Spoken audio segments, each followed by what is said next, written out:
उपचुनाव से पहले क्षेत्रवासियों के लिए सीएम की सौगात। 2 दिन में की 39 घोषणाएं। केदारनाथ विधानसभा की जनता से लगातार काम करने का किया वादा। उत्तराखंड में 9 नवंबर को लागू होगा यूसीसी। एक हफ्ते में सीएम को रिपोर्ट सौंपेगी कमेटी। यूसीसी लागू करने वाला पहला राज्य होगा उत्तराखंड। उत्तराखंड में स्टेट डाटा सेंटर की वेबसाइट शुरू। मुख्यमंत्री हेल्पलाइन, चारधाम पंजीकरण, अपनी सरकार जैसी महत्वपूर्ण साइट्स खोली गई। अन्य पर काम जारी। देहरादून से आदि कैलाश ओम पर्वत के लिए 15 नवंबर से शुरू होगी हेली सेवा। सरकार और कंपनी के बीच साइन किया गया एक एमओयू। रुद्रपुर में अवैध मदरसे पर हुई कानूनी कार्रवाई। अब मदरसा बोर्ड ने शुरू की हेल्पलाइन। शिकायत आने पर सख्त कार्रवाई की सिफारिश की जाएगी। और 15 साल से अधिक उम्र के निरक्षर होंगे साक्षर। अंक ज्ञान के साथ जीवन से जुड़े कौशल सीखेंगे। राष्ट्रीय साक्षरता प्रकोष्ठ का किया गया गठन। आप देख रहे हैं के न्यूज, खबरों का सारथी। नमस्कार, उत्तराखंड की खबरों के साथ मैं हूं मनोज मानस। अहम खबर से बुलेटिन की शुरुआत करते हैं। कार्बेट नेशनल पार्क और राजाजी टाइगर रिजर्व के बीच बफर जोन का काम करने वाले लैंस डाउन डिवीजन में आपको बता दें आकाश गंगवार ने नए प्रभागीय वनाधिकारी के रूप में अपना कार्यभार ग्रहण किया है। लैंस डाउन डिवीजन के नए डीएफओ आकाश गंगवार ने इस दौरान मानव वन्यजीव संघर्ष कम करना और इको टूरिज्म पर जोर देते हुए कहा कि डिवीजन में वन्यजीवों की सुरक्षा और बर्ड वॉचिंग को बढ़ावा देना उनकी प्राथमिकता होगी।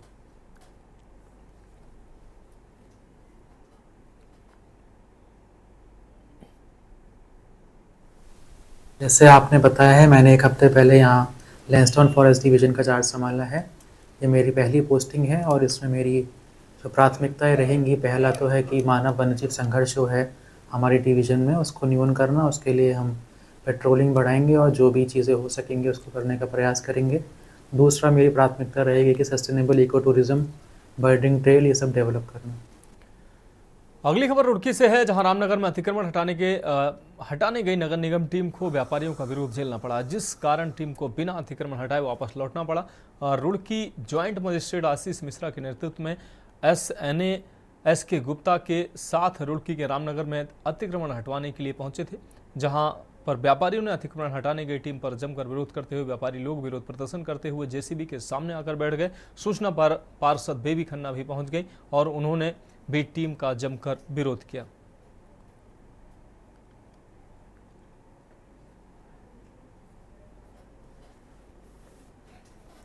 संज्ञान में काफ़ी शिकायतें आई थी कि कतिपय लोगों द्वारा जो है फुटपाथ पे और सड़कों पे जो है अतिक्रमण किया जा रहा है और ये अतिक्रमण जो है खासकर पर्व त्योहार के दिनों में जो है थोड़ा सा अधिक हो जाता है। तो उसके संबंध में जो है जब मैं मौके पे पहुंचा तो कुछ लोगों का विरोध था, लेकिन उनसे जो है बात की गई और उनका जो रिस्पॉन्स और सहयोग जो है काफ़ी अच्छा था। प्रशासन भी ये मानता है कि पर्व त्योहार के समय में जो है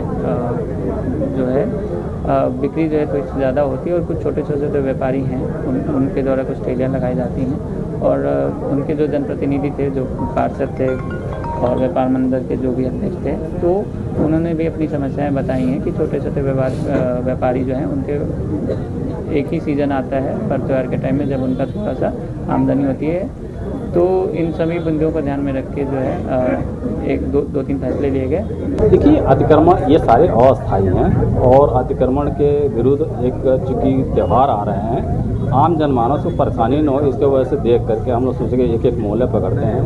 उसी क्रम में आज रामनगर हो गया, कल पनियारा होगा, कल कीटीगंज होगा, हाँ सिविल लाइन में होगा, तो सारे रोडों को हम लोग देखेंगे। आगे हम लोग मोहनपुरा भी जाना है, तो एक अभियान चलाएं ताकि आम जनता को सुविधा मिल सके।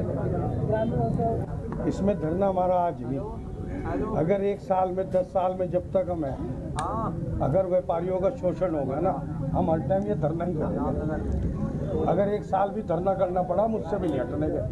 और अपने अगर प्रशासन ने कोई जास्ती करने की यहाँ कोशिश करी तो ऐसा नहीं है कि हम चुप बैठ जाएंगे। पूरा व्यापार मंडल रुड़की का बंद करा के, और जो हमारे से होगा, वोट मांगने के टाइम हमारे बीच में, व्यापारियों के बीच में, और आज व्यापारियों का शोषण हो रहा, बड़ी तकलीफ की बात है।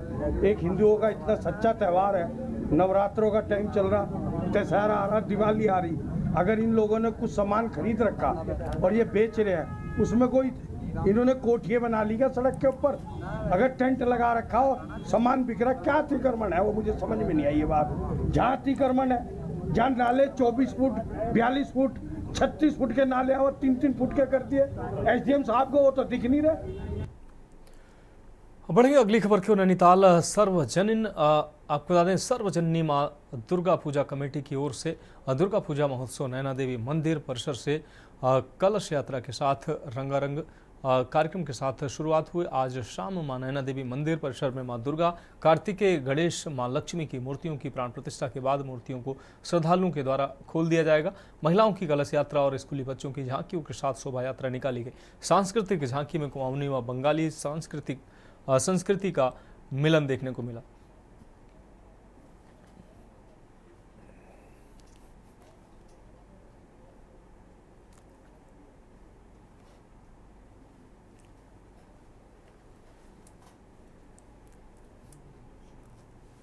श्री सर्वजन दुर्गा पूजा कमेटी नैनीताल के तत्वाधान में 68वें वर्ष में इस वर्ष हम लोग दुर्गा पूजा कमेटी के तत्वाधान में हम ये कार्यक्रम कराने जा रहे हैं। आज कलश यात्रा के माध्यम से आज इसका रंगारंग आगाज हो चुका है। जैसा आपको अवगत है कि शारदीय नवरात्रों के षष्ठी से हम लोग ये पूजा यहाँ पर करते आ रहे हैं और आज शाम को लगभग 7:30 बजे माँ भगवती की प्राण प्रतिष्ठा करके भक्तों और जो दर्शक हमारे जो हमारे लाइव कार्यक्रम के माध्यम से जुड़ेंगे उनके दर्शनार्थ मूर्तियाँ को स्थापित कर दिया जाएगा। इसके अलावा हमारे जो वर्तमान पीढ़ी है और जो आने वाली पीढ़ी है और इसके साथ ही साथ जो नैनीताल नगर में जो बंगाली सीजन है, देश विदेश से आने वाले पर्यटकों को हमारी संस्कृति से रूबरू कराने के उद्देश्य से हम सर्वजनीन दुर्गा पूजा कमेटी नैनीताल एक यहाँ पर उत्तराखंड के जो प्रतिष्ठित कलाकार हैं उनके कार्यक्रमों को करवाती है। और इसके साथ ही साथ हम लोगों ने जो यहाँ की जो हमारी जो मूर्तियाँ का निर्माण होता है वो पर्यावरण की सुरक्षा के दृष्टिगत रखते हुए ही इन मूर्तियों का निर्माण किया जाता है। बढ़ेंगे अगली खबर की ओर। खबर हल्द्वानी से है, जहां रामलीला के दौरान एक युवक की गोली मारकर हत्या करने के हत्या से इलाके में सनसनी फैल गई। घटना के बाद से पुलिस पूरे मामले की छानबीन में जुट गई है। जानकारी के मुताबिक कमलावा आपको बता दें कमलवा गांजा में रामलीला में चचेरे भाई ने युवक की गोली मारकर हत्या कर दी है। आपको बता दें मौके पर ही युवक की मौत हो गई। हालांकि स्थानीय लोग और परिजन युवक को अस्पताल लेकर पहुंचे, जहां डॉक्टरों ने उसे मृत घोषित कर दिया।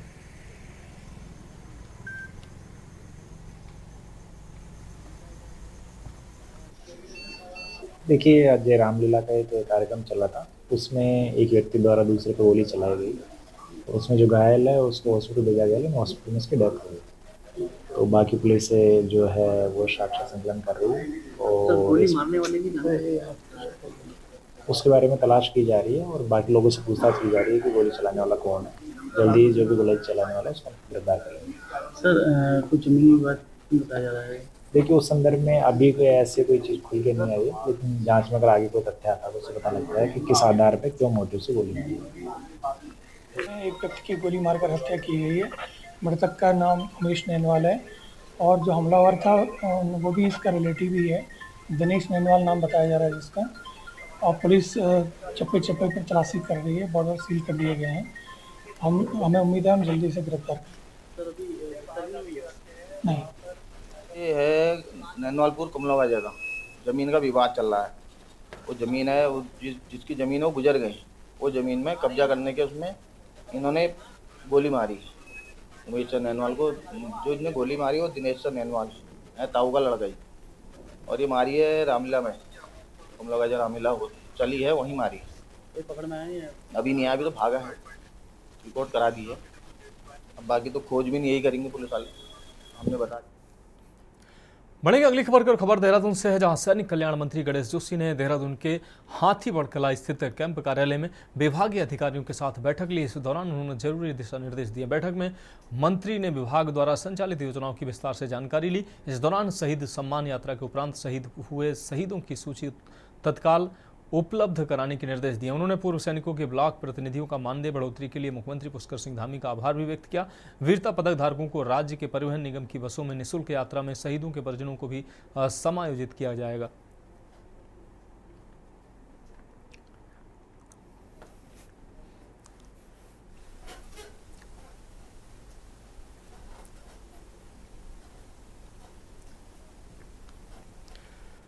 अब रुक करेंगे अगली खबर का। हरिद्वार के सुल्तानपुर में हजारों उपद्रवियों के इकट्ठा होकर नारेबाजी करने के बाद पुलिस संवेदनशीलता बरत रही है। पुलिस ने देर रात सुल्तानपुर में पैदल मार्च किया। एसएसपी के निर्देश पर सीओ लक्सर निहारिका सेमवाल के नेतृत्व में पुलिस फोर्स ने सुल्तानपुर में चहलकदमी की। इस दौरान पुलिस ने क्षेत्र में लोगों से शांति बनाए रखने की अपील की। वहीं संदिग्ध घूम रहे लोगों से पूछताछ भी की गई।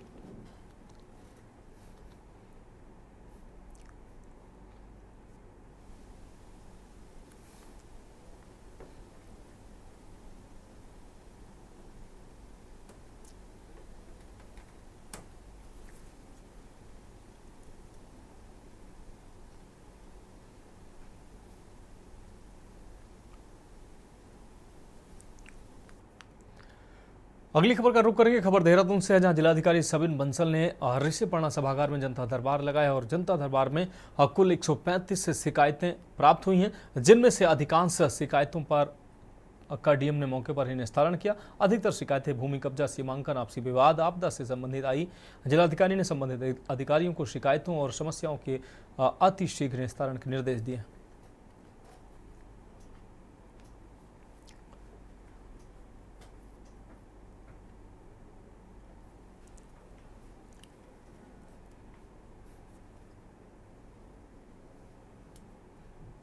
देखिए, जो एक बिडिंग का एक साइकिल होता है, तो उतना तो मिनिमम टाइम हर एक कार्य में लगता है। इसमें एसएसपी साहब फुली कमिटेड हैं सुरक्षा को लेकर और बाजार में किसी भी तरह के अनटोवर्ड इंसिडेंट पे नज़र रखने के लिए। तो इसमें जॉइंटली प्रयास किया जाएगा कि जल्द से जल्द वहाँ पे ये इक्विपमेंट्स इंस्टॉल हो सके। अगली खबर का रुख करेंगे। खबर मसूरी से है, जहां भद्राज मंदिर मार्ग पर एक स्कूटी अनियंत्रित होकर खाई में जा गिरी है, जिसमें सवार 2 युवकों में से एक 19 वर्षीय युवक की मौत हो गई, जबकि दूसरा गंभीर रूप से घायल हो गया, जिसको देहरादून हायर सेंटर रेफर किया गया है। आपको बता दें, सूचना पर Mussoorie police force, fire service के जवान और 108 एम्बुलेंस घटनास्थल पर पहुंची और खाई में गिरे दोनों युवकों को खाई से रेस्क्यू कर 108 एम्बुलेंस के माध्यम से मसूरी के उप जिला चिकित्सालय भेजा गया। बोल रहे हैं 2 पेशेंट आए थे, तो उसमें से एक की पहले पता ही कर लो। सही कह रहे हो, चलो। बेसिकली हमारे पास जो है यहाँ पे 2 बच्चों को लाया गया था। दोनों 19 ईयर मेल थे और एक का नाम शिफान था, एक का नाम शिफाज है। तो एक बच्चा हमारे पास ब्रॉड डेड लाया गया और दूसरा जो है बच्चे को मल्टीपल इंजरी थी। हमने फर्स्ट एड के बाद उसको हायर सेंटर रेफ़र कर दिया और जो ब्रॉड डेड है उसके लिए हमने पीएम कार्रवाई के लिए पुलिस को इन्फॉर्मेशन दी है। लेकिन अब ये है कि उसका पीएम ना होने की वजह से, क्योंकि एसडीएम से वो जो है परमिशन ले रहे हैं कि क्योंकि एक प्रावधान है कि यदि कोई नहीं पीएम करवाना चाहता है तो एक परमिशन ले सकता प्रशासन से, तो पीएम नहीं होगा। तो फिलहाल अभी पीएम की कार्रवाई नहीं चल रही। पीएम की कार्रवाई नहीं होगी क्योंकि एसडीएम से शायद परमिशन मिल गई, तो हम उनके सुपुर्द कर देंगे पुलिस को। डेथ का कोई कारण? डेथ का कारण जो हमने हिस्ट्री लिया है तो उसमें यही पता चला है कि ये बच्चे जो है अपने उससे जा रहे थे, जो स्कूटी या कुछ अपने व्हीकल से जा रहे थे, वो एक्सीडेंट हो गया। जो आज देहरादून से 2 बच्चे स्कूटी में सवार होकर भद्राज रोड मंदिर की साइड में जा रहे थे, तभी उनकी स्कूटी अनियंत्रित होकर खाई में गिर गई, जिससे एक बच्चा सफोन निवासी बुड्ढी उम्र 19 वर्ष, जो उत्तरांचल यूनिवर्सिटी से लॉ का फर्स्ट ईयर का बच्चा था, की मृत्यु हो गई। जबकि दूसरा बच्चा जो है वो घायल है, जिसको हायर सेंटर देहरादून भेज दिया गया है। आगे की कार्रवाई किस तरीके से की जा रही है? पंचायतनामा की कार्रवाई की जा चुकी है और पोस्टमार्टम इनके परिजन नहीं चाह रहे हैं, तो इस संबंध में कार्रवाई चल रही है। इसकी जांच की जा रही है पूरी, घटना किस तरीके से हुई? हाँ, घटना की जांच अभी जारी है। अब बढ़ेंगे अगली खबर की ओर। शिक्षा मंत्री डॉक्टर धन सिंह रावत ने बेसिक शिक्षा भर्ती के तहत चयनित देहरादून, हरिद्वार, टिहरी और उत्तरकाशी के 119 शिक्षकों को नियुक्ति पत्र वितरित किए हैं। देहरादून के नूनुर खेड़ा स्थित SCERT सभागार में हुए इस कार्यक्रम में शिक्षा मंत्री ने सभी शिक्षकों को बधाई देने के साथ साथ नवनियुक्त शिक्षकों को एक जिम्मेदारी भी सौंपी। उन्होंने कहा कि हर शिक्षक अपने तैनाती स्कूल में पहुंचकर वहां संसाधनों की कमी व अन्य अव्यवस्थाओं की फोटो वीडियो बनाकर स्थानीय BEI फिर DEO और CEO को भेजें और तब भी सुधार की कार्रवाई अगर नहीं होती है तो सीधा मुझे वो वीडियो भेजें, जिससे कि आगे कार्रवाई होगी।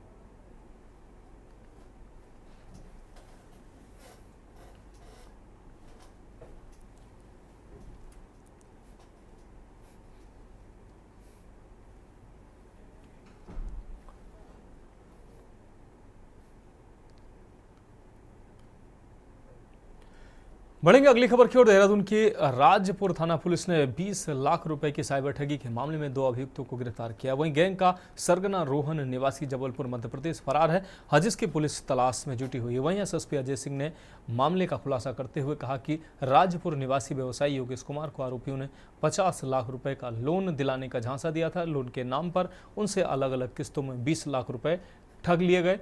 रकम पीड़ित ने ऑनलाइन ट्रांसफर की थी। पैसे भेजने के बाद आरोपियों ने अपने नंबर बंद कर लिए। जब कोई संपर्क नहीं हुआ तो योगेश को ठगी का एहसास हुआ। उन्होंने बीते 5 सितंबर को राजपुर थाने में केस दर्ज कराया। जांच के दौरान पता चला कि आरोपी अंतर्राष्ट्रीय सर्वर और ऑनलाइन पेमेंट गेटवे का इस्तेमाल कर ठगी को अंजाम देते थे।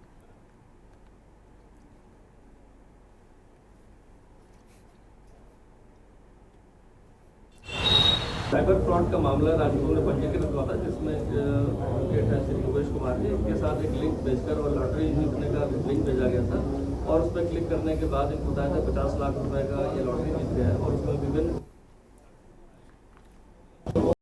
एक लिंक को क्लिक किया गया था। तो इनके सारे अकाउंट्स वगैरह को एक तरह से कॉपी कर लिया गया था, जिसके बाद उनके अकाउंट से 20 लाख तत्काल ही निकल गए थे उसमें।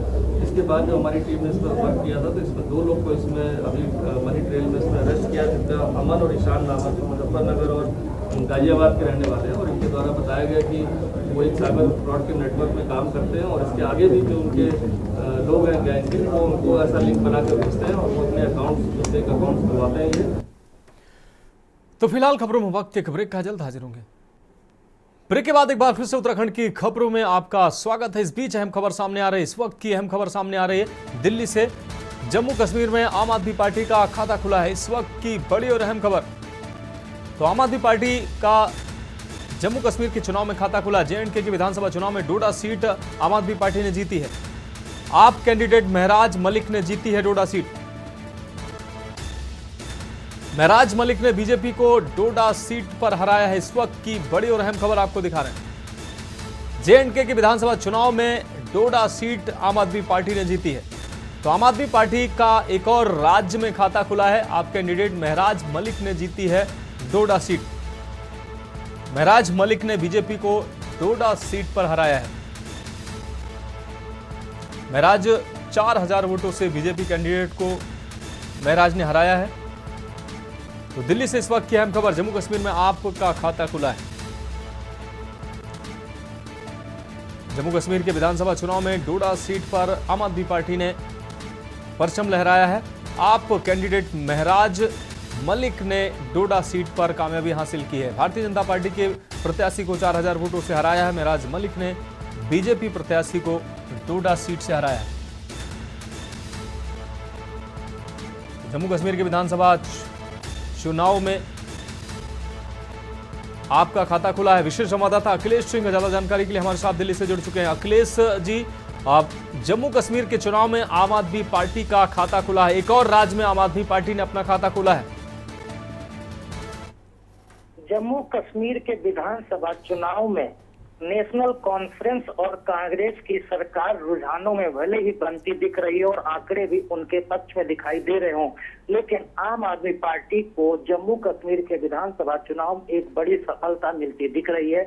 आम आदमी पार्टी का जम्मू कश्मीर विधानसभा चुनाव में खाता खुला है। आम आदमी पार्टी के कैंडिडेट महराज मलिक डोडा विधानसभा सीट से चुनाव लड़ रहे थे। अरविंद केजरीवाल के तरफ से वहां चुनाव प्रचार भले ने किया हो, लेकिन महराज मलिक ने आम आदमी पार्टी के कैंडिडेट के तौर पर बीजेपी के प्रत्याशी को डोडा विधानसभा सीट पर करीब 4000 वोटों से हराकर आम आदमी पार्टी का खाता खोलने में ये कामयाबी हासिल की है। भारतीय जनता पार्टी के कैंडिडेट को हराने पर आम आदमी पार्टी की तरफ से लगातार प्रतिक्रियाएं आ रही हैं कि आम आदमी पार्टी का कुनबा अब दूसरे राज्यों में बढ़ रहा है और यहाँ तक भी कहना है कि हरियाणा में भी उनका खाता कई सीटों पर जरूर खुलेगा। जी हाँ, निश्चित रूप से अखिलेश जी जिस डोडा सीट पर आम आदमी पार्टी ने कब्जा किया है उसी सीट पर बीजेपी दावा कर रही थी कि इसी सीट के सहारे बीजेपी का भी घाटी में खाता खुल सकता है, लेकिन ये सीट आम आदमी पार्टी ने इस पर परचम लहराया है, सभी जो कयास जो थे उनको पीछे छोड़ते हुए। बिल्कुल